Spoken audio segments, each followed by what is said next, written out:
getting started here. You see we got it nice and lit up for you. Look how shiny it is. And we found a pretty potentially severe problem.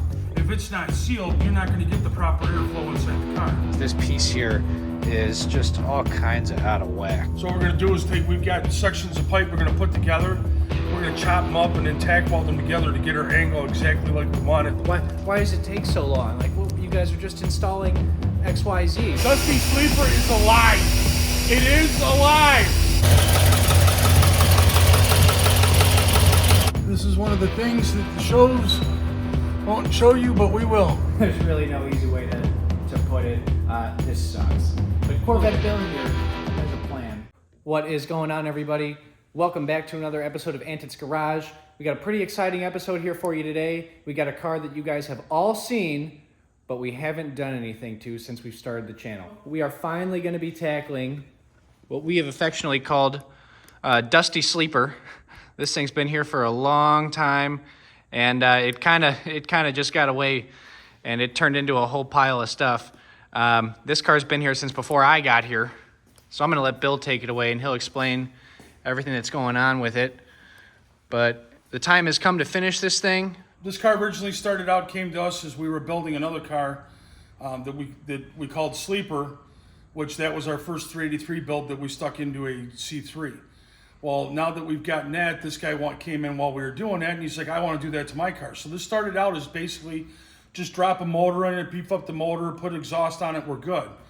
Well, then in the process of doing that, he decided that he wanted everything to work. So now we got to take some of the new technology, put it in the old school car, make it more efficient.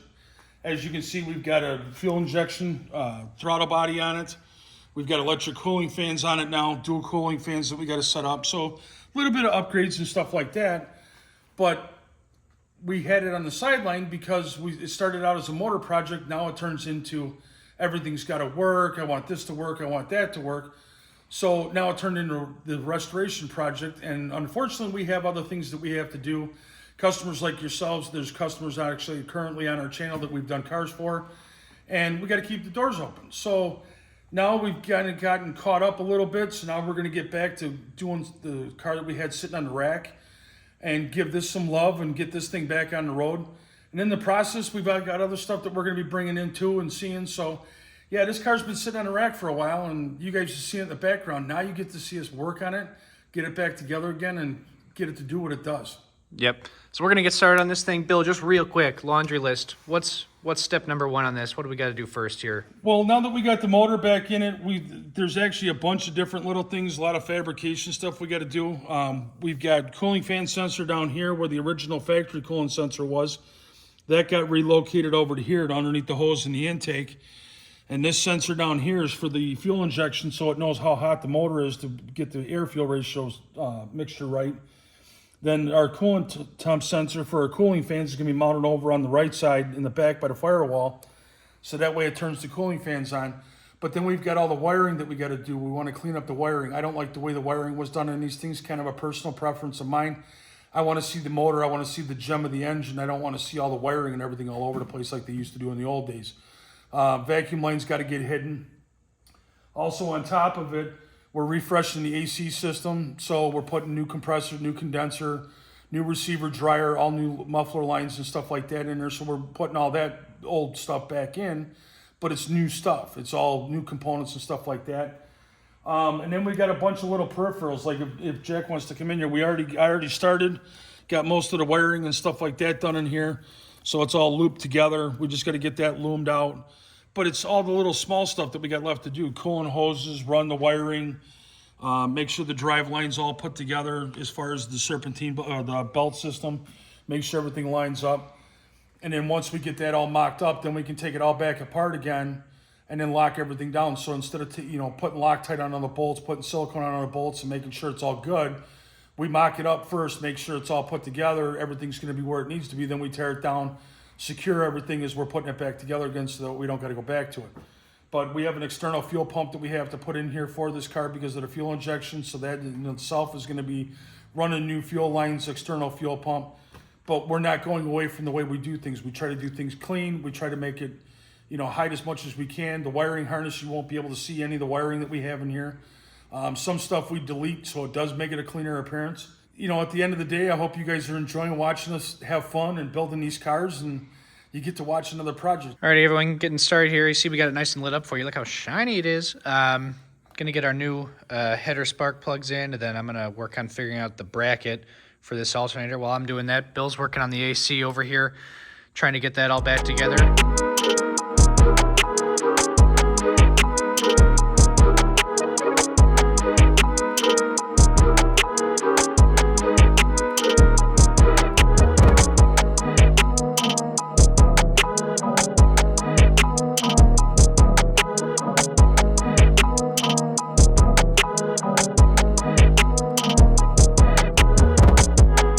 Trying to work out this alternator bracket here. You can see we've got these high-rise valve covers on, even with the alternator all the way up. This is not, it's hard to see, but it doesn't line up with this bolt hole. So we got a little arrow here. We're gonna have to trim this just a hair, so that way it goes over this hump here so we don't have any interference there. While I was doing that, Bill, you're doing the AC here. What you got going on here? Yeah, I got all the AC lines back in, got them all mocked up, got a rough idea where we're supposed to be. Unfortunately, when we put the receiver dryer back on the evaporator core, when you try to put this muffler line back on there, these old cars, there's no way to swing a big wrench. So what you do is you line it all up, you get it as snug as you can, and you actually make a black mark in the top where the two pieces come together. You make a mark here, and then you'll make a mark here with the black magic marker. So that way you can pull that assembly out, tighten that line onto it, and then when you put it back in, you're done. You don't have to play with it, don't have to mess with it or anything else like that. But then we also came back over here to make sure all the lines and stuff line up. We put the old compressor in because it's just mock-up. We're trying to make sure everything's proper and right for when we put the right one back in it. So that's where we're at right now, just finding a couple bolts and getting this stuff lined up. Yep. And one quick thing, I said earlier we were doing our header spark plugs. Just so you guys know, the plugs for a header car are slightly shorter than your stock plug, just because there's usually a little bit less clearance there with the headers. So that's why we had to swap over the spark plugs, just so we have some shorter ones in there. So we're really getting into this thing, and we found a pretty potentially severe problem. Bill, what we got going on here with this box? Well, we have a gap here. It's kind of hard to see, but this box should be sitting against the firewall of the vehicle. What are we looking at here real quick? What is this?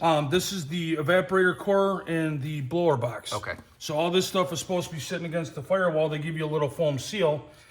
Well, as I'm starting to put the AC lines in here, I noticed that we've got a pronounced gap between the firewall and this box, and we got to figure out what's wrong with it. With that gap, you got airflow. You got a gap like that, you're going to lose airflow. So it doesn't matter how much you do out here and how much you correct. If it's not sealed, you're not going to get the proper airflow inside the car. So unfortunately, I have to undo some of the stuff that I did. Then we have to take this box apart, pull it off, and find out why it's not seated correctly, get it seated correctly, and fix the problems. Like you saw with a couple of the other cars that we've had. If we see stuff, we stop, we fix it, we make sure it's right. It's got to be right. All right, we got it somewhat apart, but to give you an idea of what we're playing with here, this metal, there's no foam behind it to seal this metal. It's the partition between the heater core and the evaporator core, basically making it two chambers. There's no bolt holding it in, and there's no foam up here. All this foam is degraded.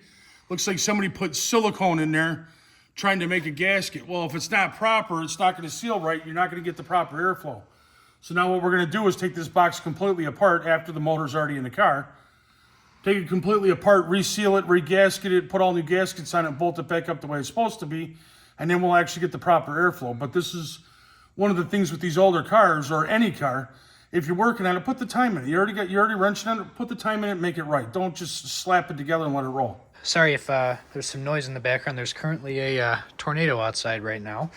But we're in here working. So you can see all this old foam.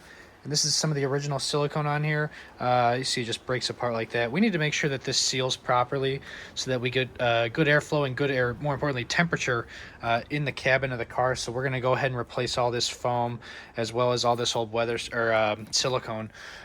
You can see these pieces kind of get sandwiched together. This is one piece here, goes like this. You can see it's riveted right there. And right there, this piece is riveted. Another problem, you can see how nasty that is. So that's all got to get cleaned off. But another thing is that you can see it's got some bends in it. And if we have any bends in this, it's not going to seal properly. That's why it wasn't mating to the firewall the way it should have. because this piece here is just all kinds of out of whack. So we're gonna go ahead and get this cleaned up. New foam, new silicone. Hit this with a hammer a couple times, get that to be nice and straight. We'll clean all that up, and then we'll be good to put this unit back together and throw it in the car. Working away on getting this all resealed and all nice. Bill's working away and getting this silicone in here. Should be really nice. So we'll be able to seal this up properly and we won't have any leaks. We did notice though, if you look here, see all this rust here? That is from a leak of some kind. And now that we've got everything out of the way here, you can see that's the heater core in there. This is where it mounts that AC, the blower motor and the evaporator core. You can see that's where it's coming from, that water. So we're gonna go ahead, because they're pretty inexpensive, we're gonna replace this heater core. So we're not gonna be able to throw this back in tonight because we're gonna wait for that. But this is the time to do it. You know, the box is already out. We don't want to throw this all back together and have an issue where it's leaking and it's bad. That would be very bad. So we're not totally dead in the water though. Gonna go ahead and got our jet hot header there. Gonna go ahead and throw that in here, and we're gonna continue mocking up our custom exhaust. So we'll show you what we got going on there. So here's what we got going on here, everybody. You can see it. We've already painted the bottom of this car. It looks real nice. See, those are our headers there. And we're fitting this for electronic dumps. You can see we got our mufflers here. And so we're just trying to get this all lined up. The part that we're working on right now, you see it's got to go through this hole here. And we're working on getting this middle section proper. Trying to get it all lined out. Yeah, trying to get this middle section all lined up and everything. So that we'll be able to bolt this on. But yeah, that's what we're looking at right now. We're gonna cut it apart. Trying to make the custom pipes for in here. Fortunately for me, I've got access to an older style pipe bender and stuff like that. So what we're gonna do is we've got sections of pipe we're gonna put together. We're gonna chop them up and then tack weld them together to get our angle exactly like we want it, so that when we go to put this exhaust back together, all we gotta do is slide it into our mid pipe, slide that in, and then put the collector on the front of it, walk it up and get it in place, and it'll already be all tacked and welded in place. We'll have a clamp back here, so that way it's a little bit more serviceable in the event that somebody needs to take it apart. But other than that, I mean, it's just a little bit of time in fabrication.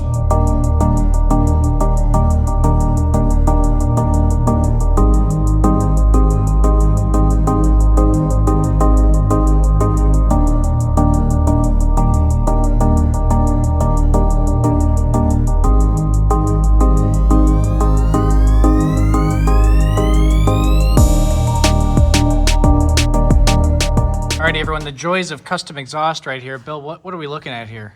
Well, we kind of got a slight issue here. When we originally designed this, because we had stainless pipe going to galvanized pipe, we couldn't get our welder won't do a proper weld on it, so we sent it across the street. Well, I only had tack welds on here holding it in place, and then he welded it, the gentleman welded it accordingly. Well, apparently something has shifted at some point in time after it left here, before it got to him or finalized.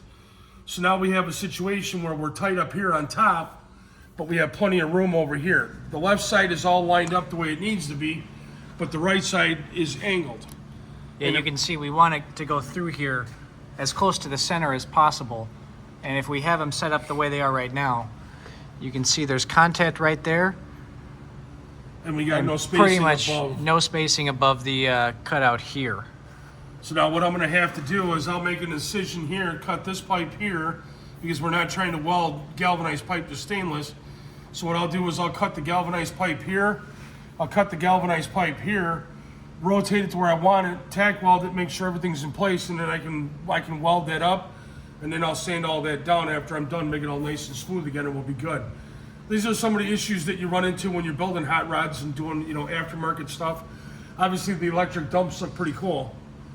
But, it's just part of the what you do, and you just got to make stuff work sometimes. Yeah. And then after all that, once again, we've still got to get these middle ones in. I can see if I can try to give you a bit of an upward angle here. You see exactly where those pipes are going to have to go.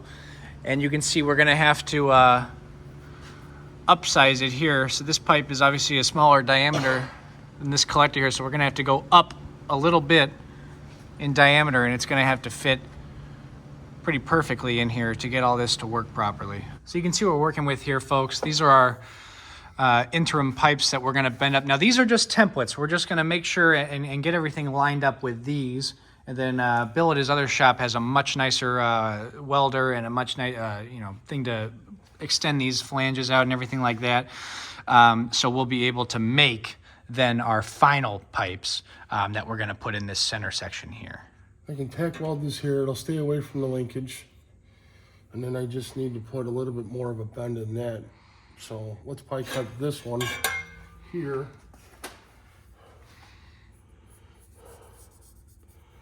And then we'll bend it in.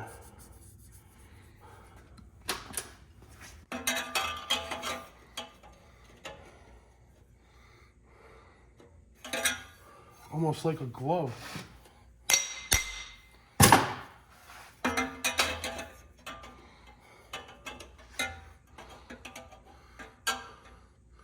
That's centralized in there. That's pretty darn good. Yeah, so we just got to tack weld that together. And that'll put us in there. And I can make that piece. All right, everyone, so you can see these are going to be our test pipes, our dummy pipes, if you will. Now Bill's going to be able to take these to his other shop, and we're going to bend them up properly. Ain't that right, Bill? Yeah, we're going to bend them up, make different models out of them, and then bring them back, see how they fit in the car, see if we got what we were achieving for. You're not going to have to wait for any of that, though, because we've got our new pipes cut and bent up. So you can see now we've just got to flare them on the ends there, and then we'll be able to weld those in. So that pretty much takes care of that issue. But the next thing we're dealing with is, you can see if you look down here, that right side is pretty good, but this left side is not so good. So we need to make these pipes work. So what we're going to do is we're going to take like an inch out of here to try to walk it over, and then here, cut it there, and we'll be able to rotate this piece just a little bit so it'll be coming out here instead. And then to fix our clearance on this cutoff here, we'll just cut it on this side, rotate this slightly, and then put it all back together. And ideally it should even out a lot more with the other side. And then we'll tackle the mufflers after that and make sure the tips are all straight. But I think those adjustments that we're going to make right now to this pipe here, this section here, are going to be what we need to make, you know, the main section of the exhaust the way that we want it. So we got our heater box out on the engine bay side of things, but now we got to replace the heater core itself. That's got to be done from the inside. Not going to go super in depth with it in this video, but if we get another one of them somewhere down the road, maybe we'll show you a little more in depth. Right now though, I'm just going to get right into it, so just enjoy the ride.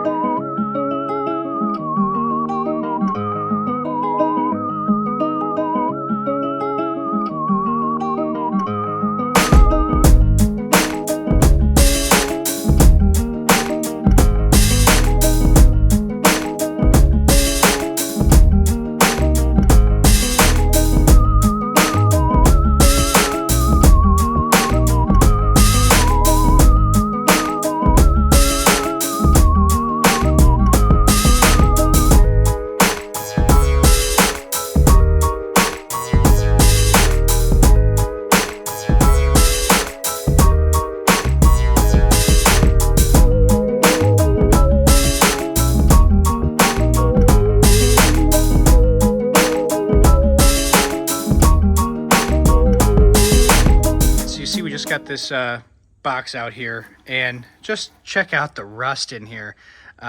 So this box was never going to seal right, and it's, you know, there's a lot of mending that we're going to have to do to it. You know, we're going to be replacing this with a proper aluminum heater core, so that should be a lot more efficient than what's in there now. I have to clean all this up, make sure this mating surface is all nice and clean, so that way this box actually seals. These diaphragms are good, so we can keep that. But this has got to get some serious TLC. We got this box all set up here as best we can, cleaned up. So we got our new heater core, cleaned up all this right here, and then we put some weather strip caulk around all this. Guys, not sponsored, I wish. 3M, hit us up. But this stuff, really good. Stays pliable, doesn't dry out, super good for sealing up a surface. very forgiving. It's really good stuff. So again, all these diaphragms are good. I don't know how long this video is going to be. Pretty long, I think. So we're going to skip the install on this. We're going to go ahead and put this back in, and then on to the next thing. Just about done on this box here. You see we got it all nice and cinched up. Just got to put that one last bolt in from the inside. But you can see, I'm pretty sure we captured it in the beginning of the video, how poor the seal was on this. Now it's exactly how it should be. It's nice and tight all the way around. So this unit is actually going to seal and be efficient. Also got the dryer up there as well. So we're going to drop this thing down, and then we'll finally be in the engine bay again on it. So back up top here, you see we're starting to get our front assembly together. We've got our water pump. Everything is all sealed there. It's back on. We did take all this stuff off just to make sure everything was good. So we have silicone on everything going into the water jacket. We have the correct balancer. There was another balancer on there that was just a placeholder. We had to put an externally balanced balancer on. You can see Bill got this bracket straightened up for this alternator with that spacer there, as well as just trimmed it up just to make it fit better. So that's all good. I am trying to get this AC compressor to work. But you can see my problem is, you can see here's our bracket here. Got a bolt that'll fit, but it will not line up with the hole on the compressor. So that is a problem. And it looks like the only way we're gonna be able to make that work is we're gonna have to take a little bit of material out of this just to give us that extra space to make that work. It's pretty close, but it's just not quite there, and we can't move this bracket at all. That's the reality with custom stuff, though. You know, Bill and I were just talking. A lot of people ask, are like, oh, you know, why does it take so long? Like, well, you guys are just installing XYZ. Well, this is the kind of stuff, and Bill, you talk about it all the time, right? This is the stuff you run into all the time. If it was easy, everybody'd do it. Doing this custom stuff, doing it right, making sure it's the right way, making sure that it's proper. This is the kind of stuff you run into, and sometimes there's not much you can do. So it's old school stuff. It's not like you can go to the local parts store and go, yeah, I need XYZ for, you know, whatchamacallit. It's just not available anymore, trying to find this stuff. So either we got to heat the bracket up. We're probably just going to take a little material out of it to make it so it fits, but this is the stuff that you run into. I mean, I even ran into something over here. I'm doing the alternator wiring, trying to get it all set up and get it all tucked down and laced out of the way. And the reason why I've got a heat shrink butt connector here is because somebody had tapped in 3 wires here and then wrapped it in electrical tape and had it all hidden in here. So over the years of working on this car, other people playing with it and stuff like you saw with the blower box and the AC box, it's, you know, it's all hidden so you don't see it. So it's like out of sight, out of mind. Unfortunately, we're not that way. You know, got to fix it. It's got to be proper. It's got to be right.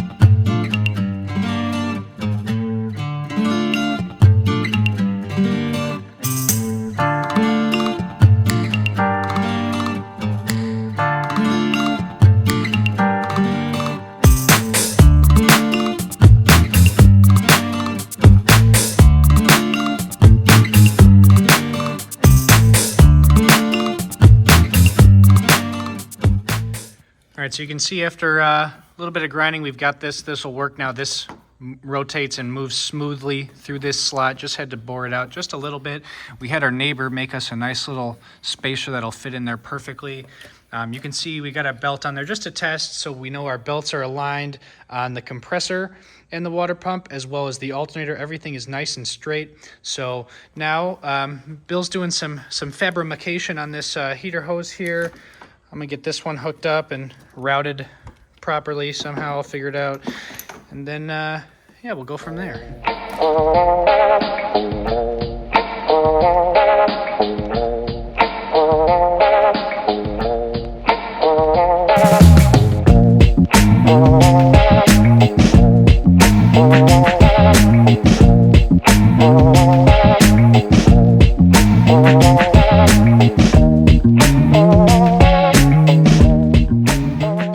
After that quick time lapse there, you see we got this all mounted nicely. Just need to connect it down there, but that's better done from the bottom of the car. While I was doing that, you can see Bill took care of the alternator wiring. Look how nice that looks. Factory, just how we like it. Looks like it's supposed to be there. So chugging away on this thing, hoping to get it started here soon once all this wiring's done. A couple more things. We got a long list on this thing to go, but you know, should be pretty, you know, inching our way closer to firing it up.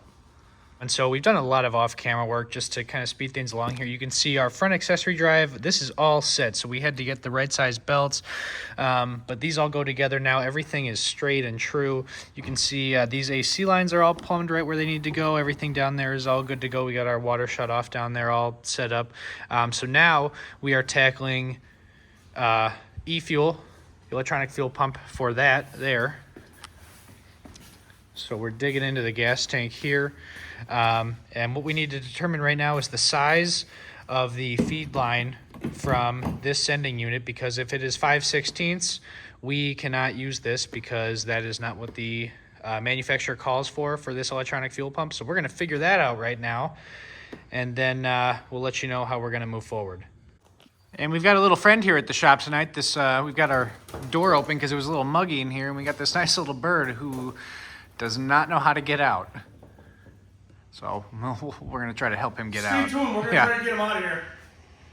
All right, everyone. And in a stroke of luck, finally on this car, this is 3/8, not 5/16. So we are going to be good to tap off of this directly to run the supply for our electronic fuel pump. So we've got our 3/8 line over there.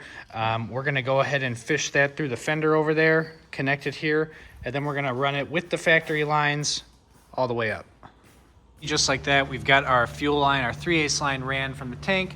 We've got it just on top of that frame rail right there, and it's just hanging right now. We're going to go ahead and throw some of that plastic sheathing on the end of it, just so that this area is protected here. We're also going to figure out how we're going to mount our fuel pump. Now, they say they really want it within 3 feet of the tank, but the problem is on these Vettes, it's kind of hard to pick up on camera, but there's really just not any room under here to put. It's a pretty substantial pump. It's pretty large. So what we're gonna do, we think it's the next best thing.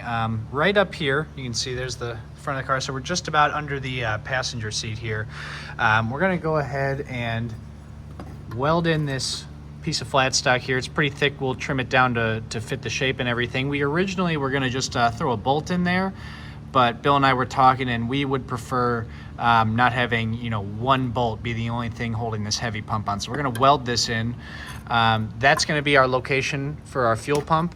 And then we're just going to have to figure out, we have to put one filter before it and one filter after. So we're going to have to find out.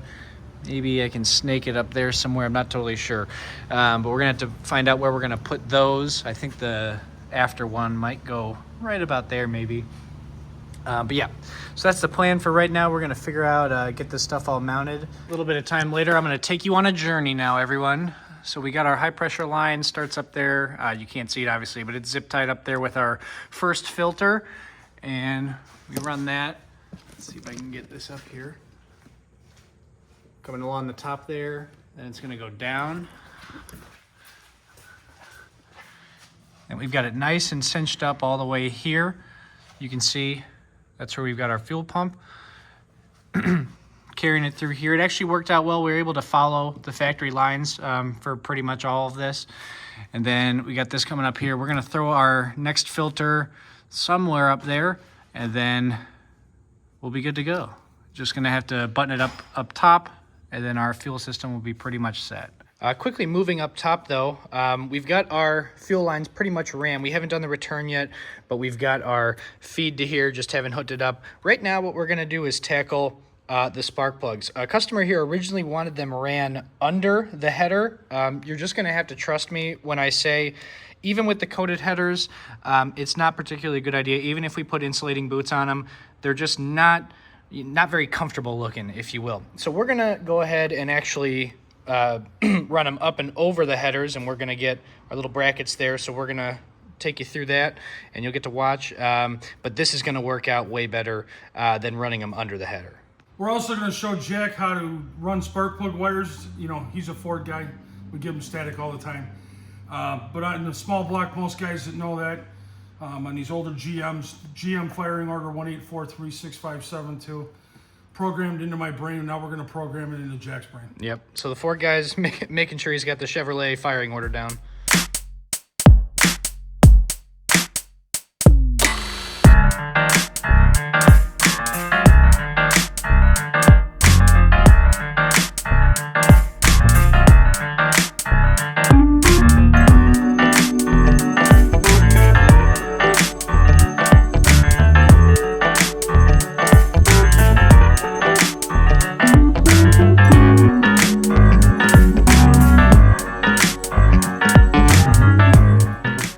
1, 8, 4, 3, 6, 5, 7, 2. Live it, love it, remember it.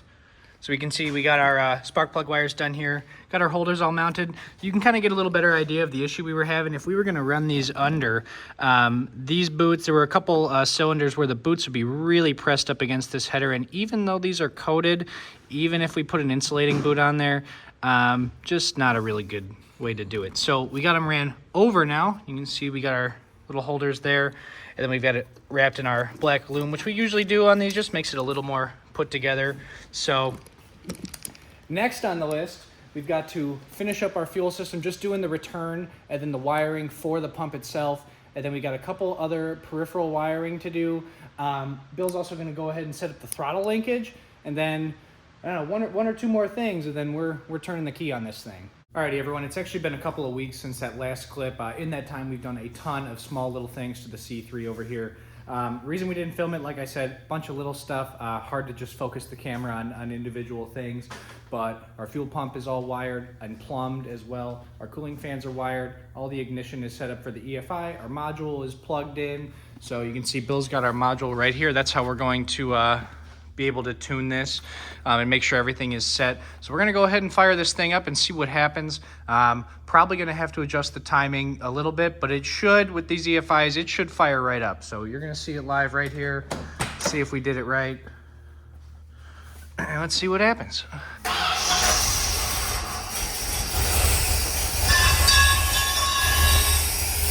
Lost our exhaust tip.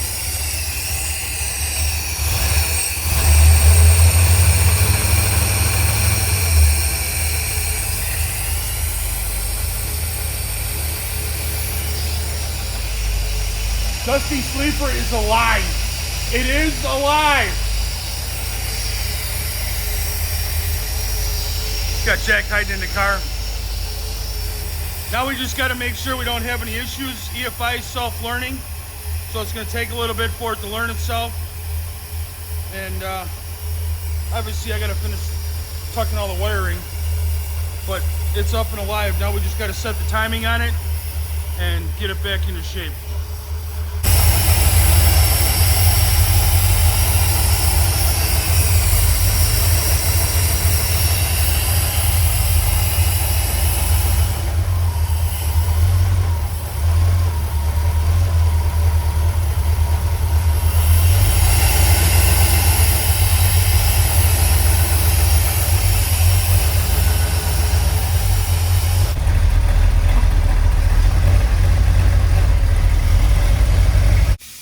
I should also mention we threw all new brakes, wheel bearings on this thing as well. So we got Bill under the car right now. I'm up in the air. He's got the power bleeder on it.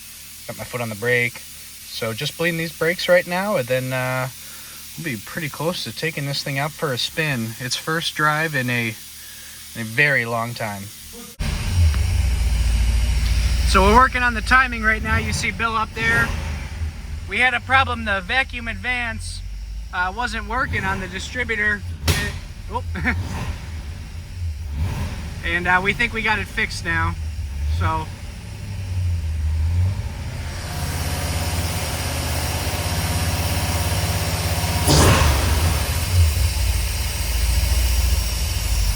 you see we got a nice, pretty smooth idle. This thing fires right up every time. I guess that's the magic of EFI. All right, everyone.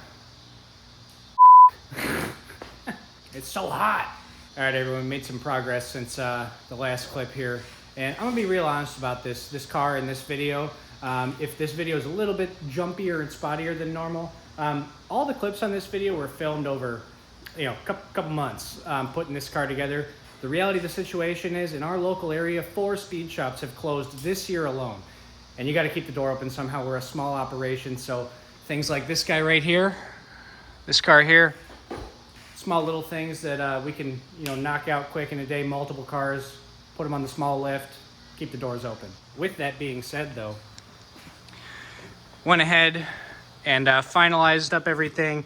Got a new coolant overflow bottle. Our receiver dryer is all hooked up down there. You can see, obviously, our fuel is all put together. We had one small leak on this coolant temp sensor right there. That's been alleviated. Bill took care of all the wiring over there, so everything is hooked up. So the next step, we're about ready. We're gonna fire this thing up, and we're gonna break the cam in, probably run it, I don't know, like 1,500 or so RPM. You say, Bill, how much RPM, Bill, you think? Figure about 2,000 RPMs for about 20 minutes. 2,000 RPM for about 20 minutes. Get everything moving, get everything lubricated, everything nice and seated where it's supposed to be. And then, fingers crossed, this car is going to be moving on its own for the first time in years. And you're going to see that right here on Antit's Garage.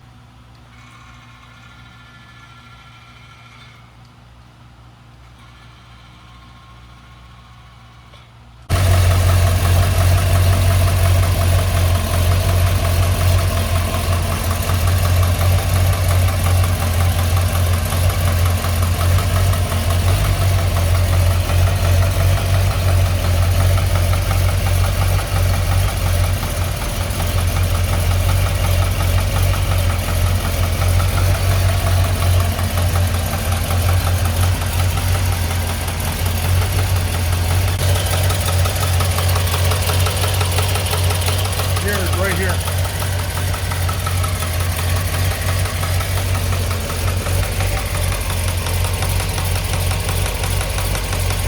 As you can see, we got a little bit of noise coming from the bottom end on the left side. What it is, don't know what it is. So we figured we'd start with the easy stuff first. Make sure our firing order is correct, because sometimes you can have two cylinders crossed that'll make noise. It's not that case. Firing order's on, that's where it needs to be. Wasn't making noise the other night for whatever reason, now it is. So now our next step is to raise it up, drop the oil pan off it, make sure the oil pickup didn't move or something, you know, crazy like that. And then we're gonna have to rotate the rotating assembly over, or the engine over, and see if we've got clearance issues or something like that. Don't know, but we'll keep you up to date and up to speed on what happens. So I just put the pan on the ground here, and Corvette Bill says he found it. So what you got? Well, getting drift down here. This is one of the things that the shows won't show you, but we will. Told Jack it was coming from the bolt back here, and lo and behold, the balancer, or the counterweight on the crankshaft, is hitting the side of the block right there.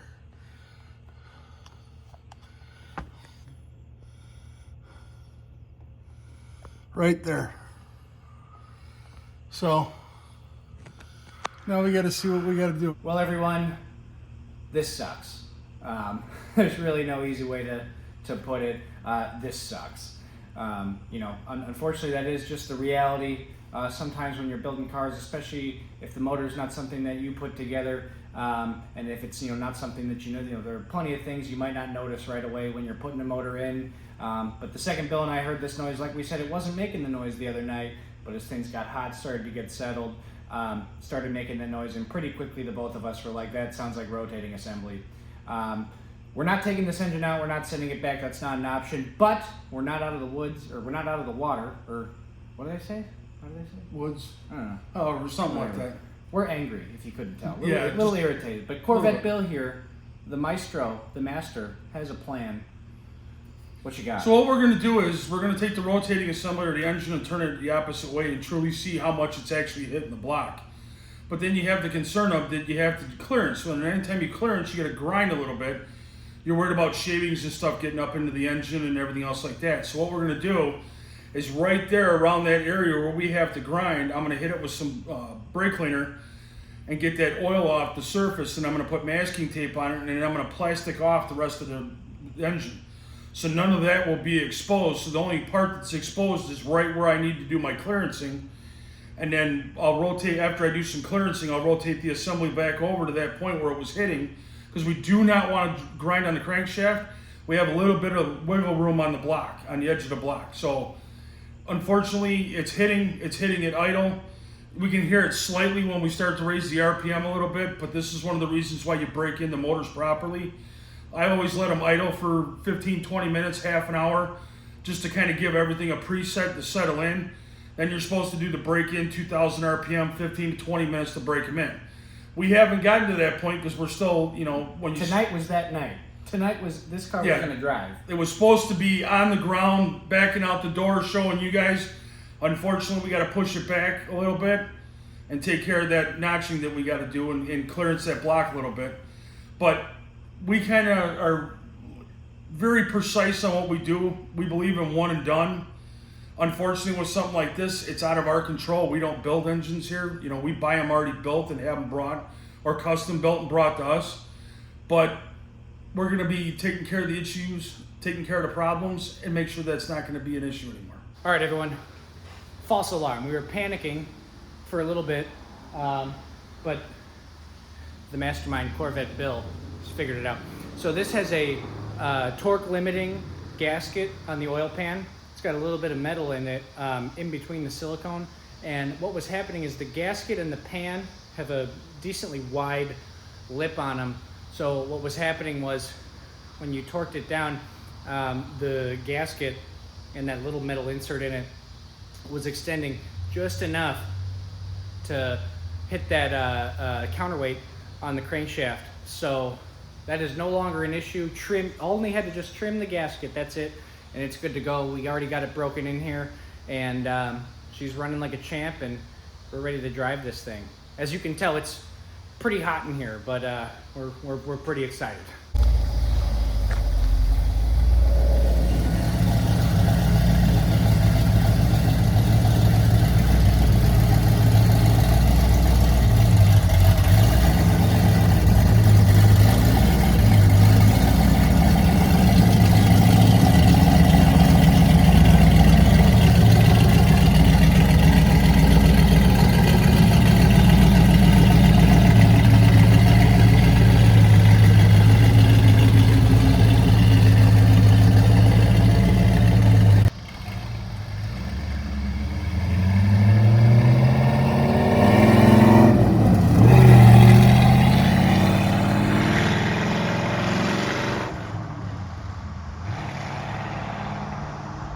Boy, that's a beautiful sight, I tell you what. That car hasn't ran in a long time, so it's it's really cool to see it moving under its own power for the first time. It sounds great, it runs good. That's a nice car.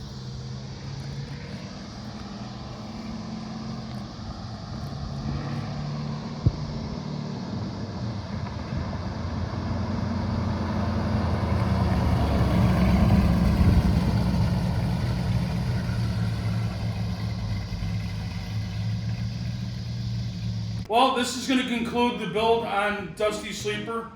We got just a couple small little things left to do. Under hood light, got to get the AC charged. Most of all, we need to get some mileage put on this thing before we get it back to the customer. Obviously, we want to make sure there's no issues, but we put the electronic fuel injection on here, 800 CFM electronic carburetor. It's self-learning, so we need to drive it so it can get into its adaptions. Yep, like Bill said, a couple real small little minor things, but other than that, this thing is done and ready to go to its new home just as soon as we finish up a couple more things. Just get some more drive time on it, because like he said, it's a self-learning EFI, so you gotta put some miles on it. As always, thank you so much for your support. It is so amazing and we are growing so fast, it's honestly incredible. Please remember, like, comment, and subscribe. Our social medias are in the description below. You can follow us on Facebook, where Bill posts a lot on the Facebook, some of the hidden stuff that we don't really show on the channel at all. And where I run the Instagram, I'll do a couple little sneak peeks every now and then so you can see what's coming to the channel. And if you've made it this far into the video, then you've got a sneak peek at what's coming next. I'll give you a hint. We're making the world's fastest Escalade right there. Maybe not the world's fastest, but it's going to be Sleeper Escalade. It's going to be an absolute ripper. So you won't want to miss that. That's coming up here next on Ant's Garage. So make sure you're looking out for that. As always, guys, thank you so much for everything. We'll see you next time.